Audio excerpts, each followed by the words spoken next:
The moment Victoria Chen's head touched the stranger's shoulder at 35,000 feet, her perfectly orchestrated life began to unravel in the most unexpected way. She hadn't meant to fall asleep.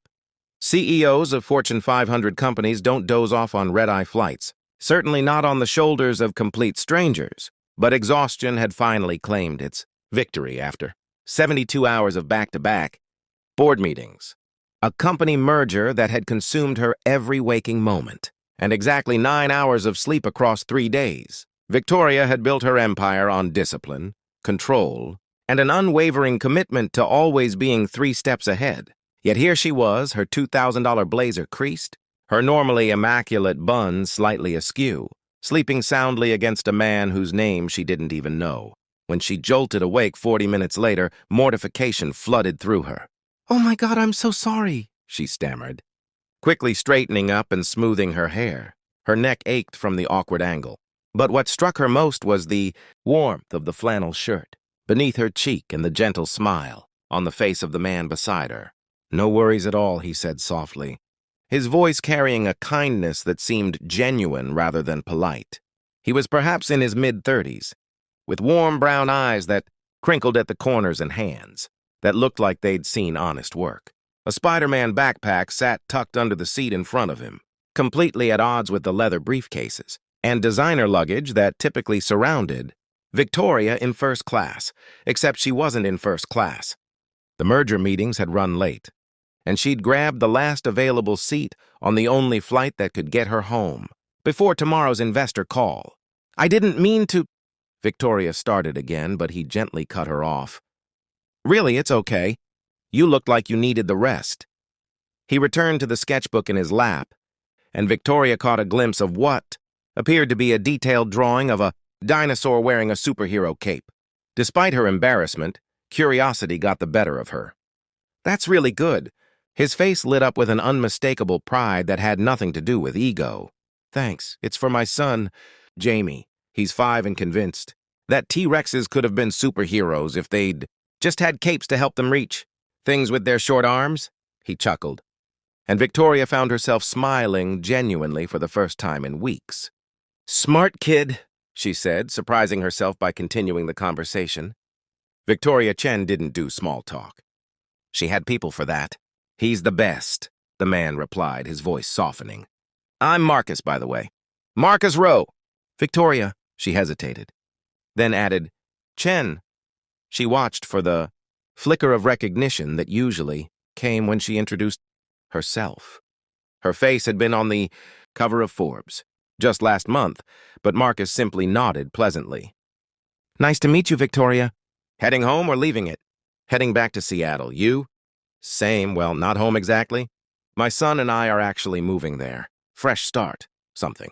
Shadowed his expression briefly, before the warmth returned. "Jamie's starting kindergarten next week, and I just landed a job as a graphic designer at a small firm downtown. We've been living with my sister in Phoenix since—" He paused, and Victoria noticed the thin, pale line on his ring finger, where a wedding band used to be. "Well, for a while now. It's time for our own place, our own adventure." The flight attendant interrupted with the beverage cart, and Victoria ordered her usual vodka tonic. Marcus asked for water and a juice box, which he tucked into the backpack with careful precision. She noticed the backpack was worn at the edges, lovingly patched with what appeared to be superhero fabric. "You fixed it yourself," she observed, nodding at the repairs. Marcus looked down, almost sheepishly. "Jamie's had this backpack since he was 3. It's been everywhere with us. When the strap started to tear last month, he cried like his best friend was dying. So, yeah, I learned how to sew." He laughed. But Victoria heard something deeper there. The lengths a parent would go to preserve their child's happiness. She thought of her own childhood, growing up in a penthouse in Manhattan, surrounded by nannies and private tutors while her parents built their own business empire. She'd had everything money could buy and none of what Marcus was describing. "He's lucky to have you," she said quietly.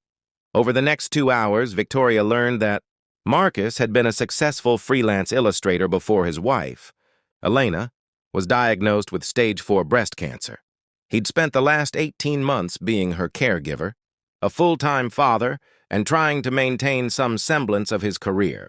Elena had passed away 4 months ago, leaving Marcus with a 5-year-old son, medical bills that had devoured their savings, and a determination to give Jamie the life his mother had wanted for him. "I sold most of our stuff, kept what mattered," Marcus explained, his fingers tracing the edge of his sketchbook. "Elena made me promise not to let grief make us small. She wanted Jamie to have adventures, to see his dad pursue dreams even when things are hard. So Seattle felt right. New city, good schools, a chance to rebuild." Victoria sat speechless. Here was a man who had lost everything that mattered and was still leading with hope, still putting his child's future above his own comfort. She thought about her own life, the corner office, the investment portfolio, the luxury condo with a view of Elliott Bay that she barely spent time in. She'd sacrificed relationships, friendships, her own health to build her company. And for what? To sleep on strangers' shoulders because she was too exhausted to keep her eyes open? "What about you?"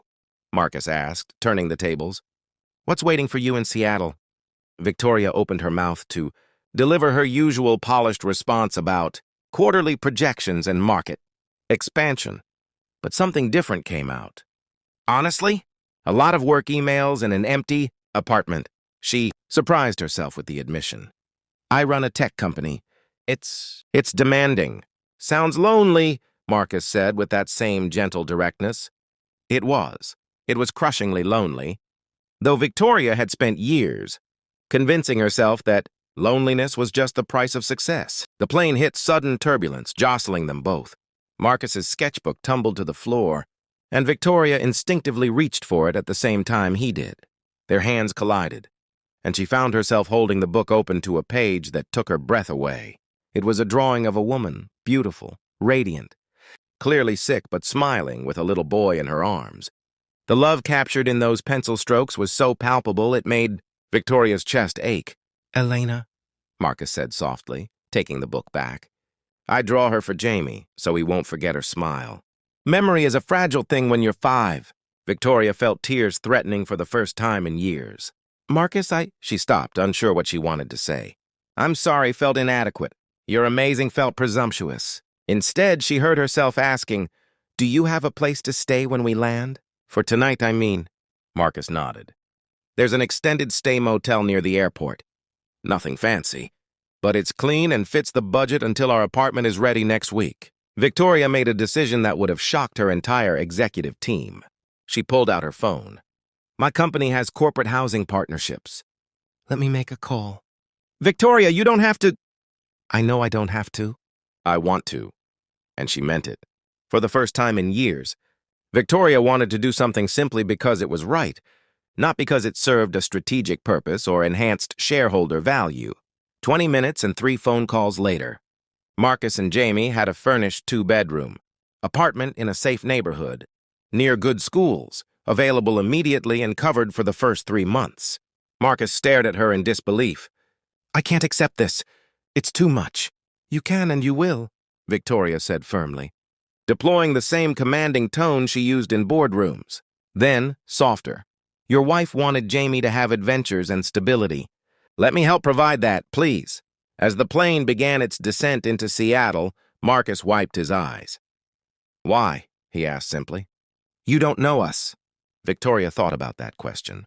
Why was she doing this? The old Victoria would have walked off this plane and forgotten about the nice man in seat 23B within an hour.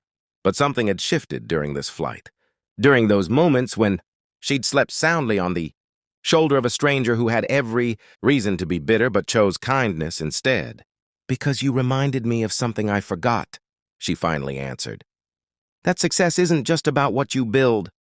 It's about who you become and how you show up for people. You've been through hell, Marcus, and you're still leading with love. That's real strength. That's real success." When they landed, Victoria helped Marcus collect his few bags. At the arrival gate, a small boy with wild curly hair and Marcus's warm eyes launched himself at his father. Daddy, did you bring me an airplane?" Marcus scooped Jamie up, covering his face with kisses. "Even better, buddy. I brought you stories about clouds and a new friend." He turned to Victoria. "Jamie, this is Ms. Victoria. Can you say hi?" Jamie studied her with the serious intensity only a 5-year-old could muster. Then he smiled, revealing a missing front tooth. Hi, Miss Victoria. Do you like dinosaurs? Victoria crouched down to his level, her designer heels forgotten. I do now. Over the following weeks, Victoria found herself doing something unprecedented, leaving the office before 8 p.m. She joined Marcus and Jamie for pizza in their new apartment, attended Jamie's first day of kindergarten, and discovered that Marcus's illustrations deserved a much bigger platform than a small design firm could offer. She connected him with her company's creative director, and within 2 months, Marcus had launched a children's book series about a dinosaur superhero with a cape. It was dedicated to Elena and inspired by a chance meeting at 35,000 feet. The book became a bestseller. More importantly, Jamie had stability. Marcus had renewed purpose, and Victoria had found something more valuable than any merger or market: share. She'd found her humanity again. Standing in a bookstore 6 months later, watching Marcus sign copies of Captain Tyranno and the Cape of Dreams, while Jamie proudly told everyone about his dad, Victoria thought about that flight. She'd been so exhausted, so lost in her own ambition that she'd literally fallen onto the path meant for her. Sometimes the universe doesn't tap you on the shoulder. It makes you sleep on one. Marcus caught her eye across the crowded store and mouthed, "Thank you." But Victoria shook her head. The gratitude wasn't his to give. He'd saved her just as much as she'd helped him. He'd shown her that real wealth isn't measured in stock options or corner offices. It's measured in moments of genuine connection, in choosing kindness even when life has been cruel, in building something that matters more than your own legacy. As Jamie dragged her over to show her his favorite page in the book, the one where Captain Tyranno learns that asking for help is the bravest thing any superhero can do, Victoria realized the truth. She hadn't accidentally slept on Marcus's shoulder that night. She'd finally, after 42 years of running, allowed herself to lean on someone. And in that moment of vulnerability, she'd found her way home.